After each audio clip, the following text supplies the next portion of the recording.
دوست دارم بگم من متعلق به ایرانم، خاکم ایرانه و دوست دارم یه روز برگردم به مملکتم، منتها مملکتی که آزاد باشه، مملکتی که بتونم توش آزادانه زندگی کنم. دلیل پناهندگی من به خاطر اینکه تابع قانون جمهوری اسلامی نبودم و اونجوری که اونا می‌خواستن من رفتار نکردم. قبل از پناهندگی از مرگ و شکنجه و زندان می‌گریختم، ولی بعد از پناهندگی از زندگی غریب. به نظر من 80% مردم ایران متقاضی پناهندگی هستن و این مسئله در مورد این مردم واقعا صدق میکنه.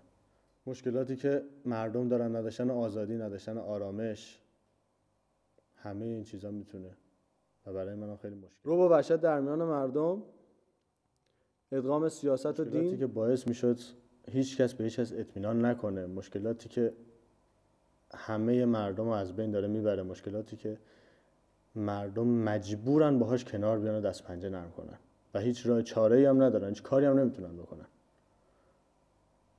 این چیزا خیلی عذاب آوره، خیلی زجر آوره. وقتی شما میبینی و هیچ کاری از دستت بر نمیاد، وقتی نمیتونی کاری انجام بدی، مجبوری بریزی تو خودت و صدات در نیاد، چون اگر صدات در بیاد خودت هم خفه میکنه.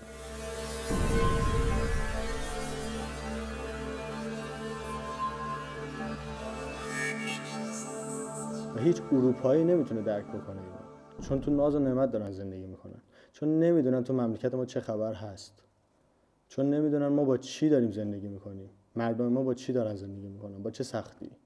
سخت‌ترین روز زندگی، تقریبا همه زندگی ما تو ایران سخت بوده، ولی سخت‌ترینش که خیلی اذیتم می‌کرد این بود که من توی ایران به جرم زدن و خوندن موزیک بازداشت شدم و این واسه من خیلی دردآور بود که نمیتونستم حتی توی مملکتم راحت احساسمو بیان کنم، نمیتونستم حرف دلمو بزنم، نمیتونستم اون موزیکی که دلم میخواد بخونم و این خیلی سخت بود واسه من، دردآور بود. مجبور شدم به خاطر فشارهای جمهوری اسلامی مملکتم و خاکم و تمام خاطره‌هامو ترک کنم و بیام اینجا و آواره غربت بشم. دارم باز هم ایرانو ببینم، ولی ایران آزادو، ایرانی که بتونم توی زندگی کنم و خدمت کنم. این نسبت به یکی دیگه نداریم. میخوام که واقعا مثل یک انسان با من برخورد بشه. میخوام که حرفای دل ما رو بشنوید. میخوام که ما رو احساس کنید، درک کنید.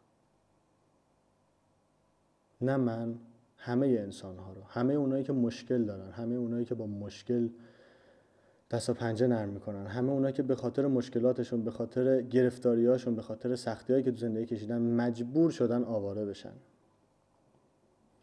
و شما همتون خوب میدونید که انسانی که تن به آوارگی میده دارای مشکل هست و هیچ کس از روی خوشی بلند نمیشه خودشو پناهنده بکنه، خودشو آواره بکنه، خودشو خوار بکنه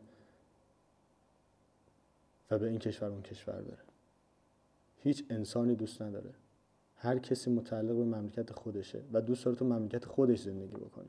عذاب آوره که مجبور میکنه انسانها رو تن به همچین مسئله‌ای بدن و خودشون آواره و غربت نشین بکنن.